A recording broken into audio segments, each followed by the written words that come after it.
Hello, everyone, and welcome back to the Formula One 2021 League. We are on race number 13. This is USA COTA Circuit of the Americas. This is a really fun track. Whether you're good or bad at this track, and there's a lot of places to be bad on this track, so probably going to be bad at some point. It's just a lot of fun. The overtaking spots are great. We discussed this at one point, and I don't remember if it's true or not, but we find this track has bits and pieces of some of the best tracks in the world, and that's what makes it so much fun. There's a chicane, I say chicane. There's an S that's very similar to Silverstone's S, and then there's nice long straights with super wide roads there. So there's a lot of racing room, good overtaking spots, and it really is a punishing tire track. So you could push really, really hard, but then you have to keep an eye on your tire temps as well. I've just come off my win in Australia, so if you haven't watched that video, go watch that now. I'm going to put the points up right here so you can see them, and you can see that I am now 20 points in more from Imola, which wasn't one of my best weekends, but also apparently not one of my worst. And we have increased our lead to 50 points clean for the Drivers' Championship. Now, this does not mean that we have security yet. There's a good number of races left, and it just takes a couple DNFs. I'm going to say this pretty much like every single time I do one of these videos. It just takes a couple DNFs, and all of a sudden we're caught up, or just a really poor finish. If you remember in Brazil, you can see on the points here from Spain to Brazil, you can see I got 0 points, but I finished the race. So I don't even necessarily need to DNF. I just need to do poorly in terms of my position. So anyone's game for the drivers, but the lead really gives us a nice cushion at least. As for the constructors, you can see we are 1 point trailing after Australia. So it's neck and neck in terms of the constructors here. So we have to give it our absolute all and make sure we get a good position here. My goal is to qualify on the mediums again because I want to try out that strategy. I don't know if that's necessarily the best strategy on the USA track, but it's gonna be at least a strategy, I suppose. It also gives me an opportunity, if I don't qualify well, to be able to race a little bit, which is something I'm excited to do. So with that in mind, let's go to my first qualifying lap right now. So now on to my first lap. You can see the top right that there's 5 minutes left, so this is a very late first lap. All my other laps were either invalidated or I might have waited. I can't remember exactly what happened, but this is a very late first lap, and it's kind of all down to this. My plan was to go onto the softs if this doesn't go well, but I'm actually not going to have enough time to do that. So it all comes down to this. As we go to the hardest part of the track, the S's, just clipping that line nicely. The next one, not quite as nice. We're going to lose a bit of time there. You can see that my teammate's currently in 6th right now. So yeah, we're not in a great position as I get a big snap of oversteer, and I am going to lose a lot of time there. But if I can even get somewhere in the middle, I'll be happy enough, just because the mediums are generally about a second slower than the softs. So if I can get like 3rd, I would be very happy with that. But for now, it's just head down, try and get as much apexes as we can as we're down the longest straight. It's also a DRS straight. A lot of overtaking is going to happen here. You want to clip most of that curb. You can just ride over it. This part here, tight right-hander, really easy to lock up, and I do lock up a little bit. And then this one is a bit of a blind left turn, and you need to brake and turn at the same time, so you need it to be very, very smooth. Not quite the power out I wanted. Too much of a short line. Not enough minimum speed. And now a big banking right-hand turn. Very easy to lose the back end. Quick left turn, one of the quick left turns on the track, and that's where I'll gain most of my time up here. It's one of those places that looks like you need to brake harder than you actually do. And we're across the line, and we did a 1:33.96, which currently puts us in 4th place. And we'll see if that sticks towards the end, and it is going to stick, but you can see my teammate also qualifying the mediums qualifies last. So we are in a okay position because we're on mediums, so we have a good strategy lined up, but we need to put in a lot of work, and we need to overtake people while we can. The people at the front who are on softs, they're going to try to get as far away as they can while their softs are good and while they have clean air. Now, on to the race itself, you can see just how long those mediums can last, and that's why I said the medium strategy might not be the best. I should really be pushing this to go on my mediums on pit lap 7 or 8 to make my softs really, really good at the end. But that just shows how long tires can last.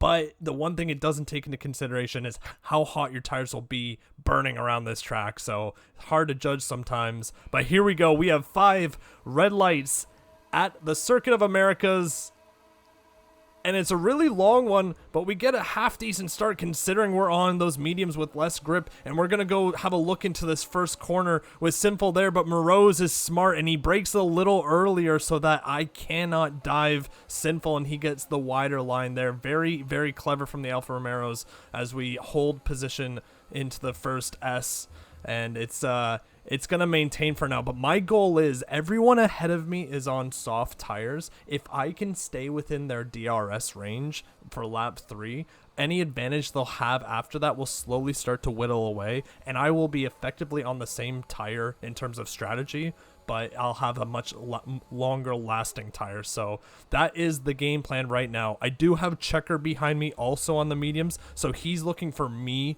to do the same thing, but he might have just so much pace that he tries to pass me so he can keep up with the others. Something I need to keep in mind going into these first few laps. So now on to lap number 3. DRS has been activated. You can see I'm pretty close to Sinful, but importantly, I'm trying to keep Checker out of my DRS because that can separate the two of us. So I'm pushing really hard here, using as much battery as I can, and I am going to get DRS on this long straight, which is so important, and Checker does not get it behind me. And more importantly than that, it's my teammate who's behind Checker now, so this really helps out my teammate in terms of trying to catch up to Checker, since he's not going to get DRS. And you can see just how much of that gap I'm closing on Sinful. So now I just need to tuck in behind him, like I said, and see if I can wait for his tires to start going down before I pass him or try to undercut him. Now on to lap number 5. You can see that the distance between Checker and I has increased, but I'm still right behind Sinful. The plan is going well so far, and I'm going to get DRS again, but by lap 5, my tires are almost on par. You can see I'm just not quite getting the grip there, but Sinful is also out of battery. You can see his rear light flashing, so it's coming to the point now where either he is going to pit or we're going to battle, and this is going to be a first little battle there as he blocks off the inside. Not too much. I'm not going to risk it just yet, but I am going to start looking those corners. But then he gets a big corner cut there, and that's going to be a 3-second penalty. So now I know that as long as I can keep my race fairly clean, I should be able to pass him just on penalties alone, so I don't need to do anything too risky. Now on to lap number 6, the exact same straight here. I am pitting this lap. I want to get a bit of an undercut. We saw how long the softs are going to last, so I'm throwing all my battery on this straight. Maybe should have stayed behind Sinful, but I'm actually going to throw it to the other side, take the inside line, get in front of him, and have a nice little break, force him around the outside, a little bit of a lockup, and he does get the switch back as a result. So now I have to take the inside of this line, another lockup, so he's going to get the switch back again, and he's going to take the inside. I'm going to have a look into this blind left corner, but there's not enough space. He gives me space there, but he's gonna have the faster line and he's gonna hold it, so it mostly just wasted my time a little bit, but it was some good racing no matter what. And either way, I'm coming into the pit, so let's see if he decides to pit at the same time. Looks like he's going to. He ends up faking it, but it didn't matter because I was coming in anyways, so that's not going to affect me too much. I want that undercut, whereas the softs probably should be pitting soon anyways, but I'm even pitting faster than some of the soft runners, so this is good for me because I know the softs will make it and I need some way to catch up. Importantly though, if you notice right after that battle, Chills, who was in second place, was 8 seconds ahead of me, so that battle has really slowed down my pace, and it's gonna be a lot of work to try and catch up to them now. Those softs were still good as we saw early on, so them having clean air is gonna make their life a lot easier. I know Chills and Morose are close enough to maybe battle at some point, but I'm assuming they're gonna wait till after the pit strategy to figure that out. So just at the end of lap number 7, I get my first warning, I believe, so not great there. But you can see that Sinful is still in the pits as I'm coming around, just showing how much pace these softs have over the mediums and how the undercut can work. I'm going to come out, and I think he had a little bit of a pit issue as well, so that might not have helped. But I end up 4 seconds ahead of him, and I actually closed down the gap to Chills to 5 seconds. So theoretically, with 6 laps left, as long as I can cut out that 1 second per lap that the softs should be able to do, I might be able to catch up to Chills, but it is very much head down and go as fast as we can. As you can see, I purpled the first sector, and I can even see Chills ahead of me, so that's how tantalizing it is. But I have to absolutely nail these next 6 laps. I cannot afford to screw anything up, and you can see my front tires are already 102 degrees, so it's going to be difficult managing everything going into these last 6 laps. And unfortunately, that's actually all the action left in the race. You can see that I managed to close the gap to 2 seconds, and unfortunately, I did get my 3rd and I think 4th warning, so I also had a 3-second penalty. So as hard as I was going here, it was really important for me not to get a penalty, because with Chills having a penalty halfway through the race, I maybe could have snatched 2nd place and saved some points, but overall, I'm going to take 3rd place. We only went up 1 position during the race, but that is a critical point for us. And you can see here, I'm just checking my warnings. Let's see, 1, 2 there, and I'm checking when I get them. And then 3, then there's the warning. So if I could potentially got one of them removed, I might have finished 2nd, but I don't end up. All of them are fine. So 3rd place is good. We're going to end up on the podium. I'm going to put up the points right here so you can see them.